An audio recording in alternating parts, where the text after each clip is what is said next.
Hello friends, CKD stock market news channel में आप सभी का स्वागत करता हूं। चैनल पर पहली बार विजिट कर रहे हैं तो चैनल को सब्सक्राइब कीजिएगा। मेरे मित्र, बजट की डेट अनाउंस हो चुकी है। जी हां, जो 1 फरवरी को बजट आपको देखने को मिला था, अगर किसी को नहीं पता होगा तो आपको पता होना चाहिए कि वो एक इंतरिम बजट था, वो एक फाइनल बजट नहीं था। और अब फाइनल बजट की डेट की अनाउंसमेंट हो चुकी है। चीज़ें 1 फरवरी के बाद से, अगर मैं 23 जुलाई की बात करूंगा, बहुत सारी चीज़ें बदल चुकी हैं। यहाँ से अब पूरा इन्वेस्टमेंट करने का नज़रिया ही लोगों का बदल चुका है। पीएसयू में जो तड़क भड़क देखने को मिल रही थी, अब वो थोड़ी सी धीमी पड़ी है, पर पीएसयू अभी भी वापस ट्रैक पर आ चुका है। अगर हम एक दो शेयरों को छोड़ दें तो 4 जून को जो क्रैश देखने को मिला, ऑलमोस्ट सारे शेयर पीएसयू के हों, ठीक है, वो सारे शेयर ऑलमोस्ट रिवाइव कर चुके हैं। तो अब आपकी नज़र 23 जून को किन किन शेयर्स पर होनी चाहिए? तो देखिए, जब भी मैं यहाँ शेयर्स का नाम लूँगा, आप ये मान के चलना कि बात आपके म्यूचुअल फंड्स की भी चल रही है। क्यों ऐसा क्यों है? ऐसा इसलिए है क्योंकि म्यूचुअल फंड आपका अलाइन रहता है डायरेक्टली स्टॉक मार्केट से रिलेटेड, ठीक है। तो सबसे बड़ी जो थीम है पीएसयू म्यूचुअल फंड्स पर आपकी नज़र होनी चाहिए 23 जुलाई तक। क्यों?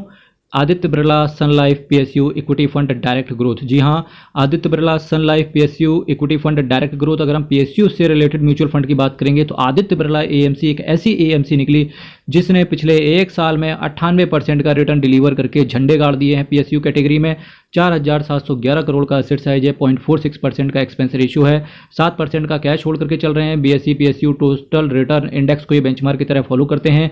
30 दिन का केवल इन्होंने एग्जिट लोड दिया था। 30 दिन के बाद इन्वेस्टर स्वतंत्र है, 30 दिन के बाद इन्वेस्टर स्वतंत्र है कि उसे इस म्यूचुअल फंड के अंदर रुकना है कि नहीं रुकना है। इन्होंने दरवाजे पूरी तरीके से खोल दिए हैं। इसका मतलब है कि इसके फंड मैनेजर्स को पूरी तरीके से यकीन है कि 30 दिन में इतना रिटर्न तो डिलीवर कर ही देंगे कि ऑलरेडी इन्वेस्टर बाहर नहीं जाएगा, क्योंकि इन्वेस्टर किस लिए आता है? केवल रिटर्न पाने के लिए आता है। अब बहुत सारी चीज़ें यहाँ से इन्वेस्टर के दिमाग में आ रही होंगी। एक, जो ऑपोजिशन पार्टी से बिलीव करने वाले होंगे, एक जो रूलिंग पार्टी से बिलीव कर रहे होंगे। रूलिंग पार्टी वाले बोल रहे होंगे कि ठीक है, गवर्नमेंट तो उसी पेस से चल रही है, कोई दिक्कत वाली बात है नहीं। पर आपको एज अ इन्वेस्टर सोचना पड़ेगा। अभी अगर आप पार्लियामेंट्री सेशन अगर आप देख रहे होंगे, चाहे वो लोकसभा के हों चाहे वो राज्यसभा के हों, राज्यसभा में तो सेशन शांति से चल रहा है, पर लोकसभा में भगदड़ बहुत मची है। जो रूलिंग पार्टी जब बोलने आती है तो अपोजिशन वाले या तो वॉकआउट कर जाते हैं या फिर चिल्लाते हैं बहुत ज़ोर ज़ोर से। उसका क्या मतलब हुआ कि पूरे 5 साल आपको ये चीज़ देखने को मिलेगी कि कोई भी बिल आएगा उस पर अपोजिशन जरूर अड़ंगा डालेगा। वो सिंपल सी बात है, क्योंकि इस बार अपोजिशन भी मजबूत है, जो किसी भी हेल्दी डेवलप आने वाली कंट्री के लिए बहुत ज़्यादा नेसेसरी और ज़रूरी भी था, ठीक है। अब इससे जो रूलिंग पार्टी की गवर्नमेंट है वो सबक लेगी, चीज़ें जनरल पब्लिक के लिए बहुत ज़्यादा लेकर के आएगी। जैसा कि अगर मैं रेलवे सेक्टर से रिलेटेड बात करूँ आपके सामने, अब रेलवे सेक्टर की जब भी मैं बात कर रहा हूँ तो इसका मतलब है आपके दिमाग में तुरंत 4-5 शेयर आपके दिमाग में आने चाहिए। RVNL, IRCON, IRFC। इसके साथ साथ आपकी नज़र में दिमाग में जाना चाहिए तुरंत share Titagarh rail systems, Texmaco rail. ये सारे शेयर आपके दिमाग में चलते रहने चाहिए। IRCTC, वो इस वजह से कि आपने देखा होगा कुछ वीडियोस बहुत तेज़ी से वायरल हुए थे कि जनरल डिब्बे खत्म हो रहे हैं, रिजर्वेशन के ही डिब्बे आ रहे हैं, स्लीपर भी ऑलमोस्ट खत्म हो गए हैं। तो ये सारी चीज़ें पुराने वीडियोस हालांकि रहते हैं, पर फिर भी गवर्नमेंट ने अभी एक डिसीजन लिया था 7-8 दिन पहले, मैं न्यूज़पेपर में पढ़ रहा था, जो पुरानी ट्रेनें थी उनको वापस से ट्रैक पे ला रहे हैं और उनमें सबसे ज़्यादा ये जनरल डिब्बे रखेंगे। यही पावर है कि इस बार जो इनकी 30 सीटें कम हुई, अब इनका कोर फोकस क्या है? कोर फोकस क्या है कि आम आदमी को रिलीफ देना। यही रीजन है कि सबसे पहले जब मोदी जी बैठे तो सबसे पहले उन्होंने किसानों के लिए 2000 रुपये का जो सहायता राशि वो देते हैं किसान सम्मान निधि के नाम से, वो दी। इसके बाद में निर्मला सीतारमन जी की एज अ फाइनेंस मिनिस्ट्री जब उन्होंने जीएसटी काउंसिल की जो अभी मीटिंग हुई थी उसमें रेलवे से रिलेटेड बहुत सारे टैक्सेस हटा लिए गए हैं। और अगर मैं बात करूं तो ट्रेन का किराया भी, काफ़ी ट्रेनों का किराया भी इन्होंने कम कर दिया है, इसका भी बेनिफिट देखने को मिल रहा है। इसके साथ साथ अगर मैं फाइनेंस मिनिस्ट्री की बात करूं तो जीएसटी के अंदर जो बिजनेसमैन है उनको सबको पता होगा कि बहुत पास्ट के बहुत पुराने मैटर उठा के लाए जा रहे थे। इवन 10-10, 12-12, 30-30 रुपए के लिए नोटिस सर्व करा रही थी जीएसटी डिपार्टमेंट की टीम, वो ऑलमोस्ट खत्म कर दिए हैं। इंटरेस्ट एंड पेनाल्टी भी वेव ऑफ करी है 2019 के पहले वाली। अब ऐसा लगता है जो यूनियन बजट जो ये आएगा आपका 23 जुलाई को, यहाँ पर भी जनरल पब्लिक, आम जनता को बहुत ज़्यादा रिलीफ मिलेगी। रिलीफ के अंदर एटलीस्ट आपको जो हाउसिंग से रिलेटेड कंपनियां हैं वहाँ पर आपकी नज़र होनी चाहिए, जैसे कि हडको हो गई, ठीक है। इसके साथ साथ पीएनबी हाउसिंग फाइनेंस हो गई। ये सारी कंपनियों पे आप नज़र रखना, यानी कि अल्टीमेटली कौन सी कंपनी होगी? पीएसयू कंपनी होगी, आपकी नज़र होनी चाहिए। तो पीएसयू कंपनी पर जब आपकी नज़र की बात चल रही है यहाँ पर, तो यानी कि पीएसयू से रिलेटेड आपके दिमाग में म्यूचुअल फंड चलते रहना चाहिए। दूसरे नंबर पे आपका सेक्टर ध्यान में होना चाहिए कि एनर्जी से रिलेटेड सरकार का बहुत ज़्यादा फोकस है। अगर आप टीयर 1 टीयर 2 सिटी में रह रहे हैं तो वहाँ पर प्रीपेड मीटर का इस समय बहुत ज़्यादा चांसेस लग रहे हैं। चांसेस क्या, ऑलमोस्ट सबका चल ही रहा है सिस्टम कि सर्वे करवाया जाए। और अगर मैं कानपुर की बात करूँ तो बहुत सारे इलाकों में, कानपुर में भी जहाँ मैं रहता हूँ, तो वहाँ भी प्रीपेड मीटर का सीन चल रहा है और सर्वे भी चल रहा है, बहुत तेज़ी से लगा भी दिए जाएंगे। तो जब प्रीपेड मीटर की बात आ रही है तो आपकी नज़र होनी चाहिए एनर्जी सेक्टर से रिलेटेड, जैसे कि एरेडा हो गया, IREDA जो कंपनी लिस्ट है उस शेयर पर आपकी नज़र होनी चाहिए, JSW एनर्जी पर होनी चाहिए, अडानी एनर्जी पर होनी चाहिए, अडानी ग्रीन्स पर होनी चाहिए आपकी नज़र, ठीक है। इसके साथ साथ आपकी नज़र वेदांता पर आपकी नज़र होनी चाहिए, जो भी एनर्जी से रिलेटेड कंपनियां हैं वहाँ पर आपकी नज़र होनी चाहिए। इंफ्रास्ट्रक्चर सेक्टर पे गवर्नमेंट का बहुत ज़्यादा फोकस रहेगा, चूँकि पब्लिक, अब गवर्नमेंट क्या करेगी, अब पब्लिक पर ज़्यादा एक्सपेंडिचर करेगी, जिसकी वजह से हो सकता है कि इंफ्रास्ट्रक्चर पे खर्चा कम हो जाए। पर चूँकि जो ये रूलिंग पार्टी है ये एग्रेसिव बहुत है, हालांकि ऑपोजिशन में कोई इतना कुछ खास खड़ा नहीं, पर ये एग्रेसिवली काम कर रहे हैं। अगर मैं अभी बात करूंगा नीतीश जी की और नानी फैक्टर जिसे आप बोल रहे हैं, नीतीश हो चाहे नायडू हो, तो ये जो नायडू फैक्टर लोगों के दिमाग में बसा हुआ है कि नीतीश जी हो सकता है कि उधर छोड़ो इधर आओ करने लगे, या नायडू जी थोड़े से उखड़ जाएं जो ये NDA गठबंधन है। जबकि मुझे ऐसा लगता नहीं कि ये करेंगे, क्योंकि इसका सिंपल सा एक लॉजिक चल रहा है। आई डोंट नो कि फ्यूचर में ऐसा होगा कि नहीं होगा, बल्कि मुझे ऐसा लग रहा है कि नीतीश जी को ये लोग राष्ट्रपति पद के लिए नॉमिनेट कर देंगे तो वो हट जाएंगे, वो शांति भी हो जाएंगे। अब उनका एज भी हो रहा है तो वो चाहेंगे कि राष्ट्रपति पद के लिए नॉमिनेट हो जाएं नीतीश जी, तो वहाँ पर इनको शांत कर सकते हैं नीतीश जी को, तो उससे ये उधर छोड़ो उधर आओ वाली स्कीम खत्म हो जाएगी। और नायडू जी के लिए, नायडू जी खुद नहीं चाहेंगे इस समय कि अपना, एक तो उनके हाथ में इस समय 4 उंगलियां घी में सर कढ़ाई में, वो ऐसा क्यों है मैं बताता हूँ आपको।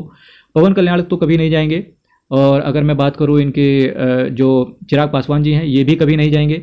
केवल नायडू जी की बात करें तो ऑलरेडी उनकी 3-4 कंपनियां लिस्टेड हैं, जैसे कि अगर मैं बात करूं KCP, ठीक है। इसके साथ साथ अगर मैं बात करूं हेरिटेज फूड्स, ये ऑलरेडी इतना कंपनी बम्पर रिटर्न बना के दे चुकी हैं, 800-900 करोड़ के आसपास का ऑलरेडी इनकी गवर्नमेंट को, जो कि इनके पुत्र चलाते हैं कंपनी हेरिटेज फूड्स, 800-900 करोड़ की वेल्थ अभी इनकी 3-4 महीने में ही बन चुकी है। तो ये खुद नहीं चाहेंगे कि उधर छोड़ो इधर आओ करें, तो जिसकी वजह से नायडू जी ऑलरेडी शांत रहेंगे। और वैसे सही बताएं तो मार्केट में गिराने के लिए एक बहाना चाहिए लोगों को, क्योंकि लोग मजे नहीं ले पाए हैं मार्केट के, ठीक है। और गवर्नमेंट उसी पेस से चलने वाली है, पर फिर भी जैसे कि बहुत जो एग्रेसिवली बिल पास हो जाते थे, जिसके लिए पार्लियामेंट में 75% वोटिंग की जरूरत थी, अब वो बिल ऑलमोस्ट पास नहीं हो पाएंगे 5 साल के लिए। पर एक चीज़ आपको मानना पड़ेगा कि बीजेपी जब जब गिरी है, भारतीय जनता पार्टी जब जब गिरी, इनका रिवाइवल बहुत सॉलिड हुआ है। आपको ये चीज़ माननी पड़ेगी, क्योंकि आपको अगर याद होगा, मैं किसी पार्टी का फेवर करने के लिए बात नहीं कर रहा हूँ, मैं बात कर रहा हूँ एज ए इन्वेस्टर के तौर पे। आपको इन्वेस्टर के तौर पे सोचना चाहिए, किसी भी पार्टी से अलाइन मत रहना। अगर आपका पैसा बनता है तो इसमें आपका फायदा होना चाहिए, दैट्स इट। क्योंकि अगर आपका पैसा है तो आप कहीं भी जाके शांति से रह सकते हैं, ठीक है। अब मैं बात करता हूँ कि बीजेपी का रिवाइवल कितना सॉलिड हो सकता है।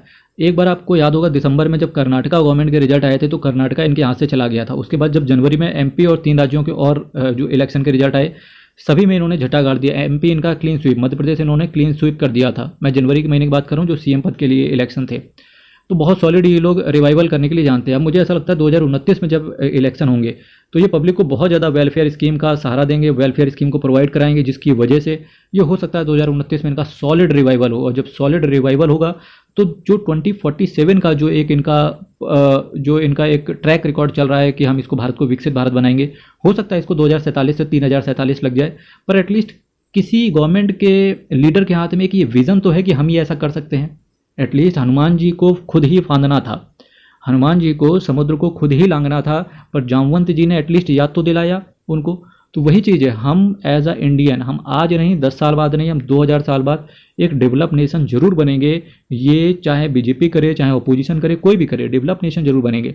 क्योंकि भारत की ग्रोथ स्टोरी को सिर्फ इंडिया, हमारे संस्कार ऐसे हैं मेरे भाई, हमारे भारत देश के संस्कार एक ऐसे हैं, हम डेवलप, हम साफ सुथरे में रहना पसंद करते हैं, हम पढ़ाई लिखाई पे सबसे ज़्यादा जोर देते हैं।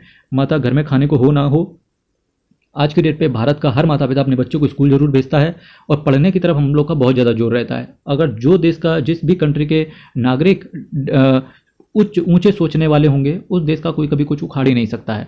तो ये सारी चीज़ें हैं। तो आपको यहाँ से PSU थीम पर आपकी नज़र होनी चाहिए, PSU सेक्टर से रिलेटेड जो डायरेक्टली शेयर्स के अंदर डील करते हैं, तो एनर्जी पर उनका फोकस होना चाहिए, डिफेंस पर भी उनका फोकस होना चाहिए, जैसे BEL लिस्टेड है। इसके साथ साथ आपका HAL हिंदुस्तान एयरोनॉटिक्स लिमिटेड आपका लिस्टेड है, सोलार इंडस्ट्रीज़ आपका लिस्टेड है। इन कंपनीज़ पर आपकी नज़र होनी चाहिए।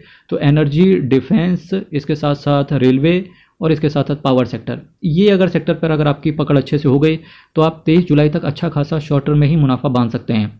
SBI PSU डायरेक्ट प्लान पर आपकी नज़र होनी चाहिए। इन्वेस्को इंडिया, IDCW वाले प्लान डायरेक्ट जनरली अवॉइड करके चलें, केवल आप ग्रोथ प्लान और डायरेक्ट प्लान के साथ रहें, यही आपका बेड़ा पार कर देंगे। तो होप्स हो कि आपके सामने बहुत सारी चीज़ें यहाँ से क्लियर हुई होंगी, कुछ ना हुई हो तो यहाँ पर कमेंट रखिएगा। आपकी क्या राय है कि 23 जुलाई तक क्या हो सकता है, तो ये भी कमेंट बॉक्स में रखिएगा। अगर आप कुछ और समझ रहे हैं इस मार्केट को, इस उथल पुथल को लेकर के, तो उसके भी कमेंट रखिएगा। इनकम टैक्स फाइलिंग का सीज़न चल रहा है, इनकम टैक्स फाइलिंग का सीज़न चल रहा है, और मैं देख पा रहा हूँ कि आज के दिन तो वेबसाइट बिल्कुल पूरे दिन क्रैश रही। तो कृपया करके जिन्होंने भी इनकम टैक्स फाइल अभी तक नहीं किया है, जल्दी से जल्दी अपने डॉक्यूमेंट कलेक्ट कर लें, फॉर्म 16 कलेक्ट कर लें, सैलरी रिसीट को कंप्लीट कर लें। इसके साथ साथ जो भी आपने सेविंग करी थी उसकी भी एक लिस्ट बना लें और अपने टैक्स कंसल्टेंट से जा के मिलें। ये सर्विसेज आप हमारे द्वारा भी ले सकते हो, दिए गए व्हाट्सएप नंबर पर आप अधिक जानकारी प्राप्त कर सकते हो, बिल्कुल मिनिमम कॉस्ट में है। इस बार बहुत ज़्यादा ऑफर चला रखा है, इससे हमको काफ़ी लॉस होता है, पर कोई बात नहीं, इन्वेस्टमेंट और टैक्स पेयर के वेलफेयर के लिए इस बार काम कर रहे हैं। जी हाँ, तो टैक्स अभी फाइल करवाइए। शेयर मार्केट का लॉस भी अगर आपके पास हुआ है, हालांकि आपकी इनकम भले ही 2.5 लाख रुपए से कम है, केवल अगर आपने शेयर मार्केट से लॉस करवाया है, चाहे वो फ्यूचर एंड ऑप्शन से हो, चाहे वो म्यूचुअल फंड के अंदर हो, चाहे वो डायरेक्टली शेयर्स को बेचने या खरीदने से हुआ हो, तो ये सभी लॉस को भी फाइल करवाइए, क्योंकि वो आने वाले समय में आज अगर आपने लॉस करवाया है तो आने वाले 5-10 साल में आपका प्रॉफिट भी होगा। तो 8 साल तक उस प्रॉफिट को जो भी आने वाले समय में होगा, लॉस से आप सेट ऑफ करवा सकते हो। तो डरे नहीं, भारत देश के अंदर बने रहें, अपनी ग्रोथ स्टोरी पर भरोसा रखें, अपने आप पर भरोसा रखें, अपनी स्किल पर भरोसा रखें। तो चलिए, दिए गए व्हाट्सएप नंबर पर अधिक जानकारी आप प्राप्त कर लेना। हर हर महादेव, अयप्पा शरणम, हरि शरणम। बहुत बहुत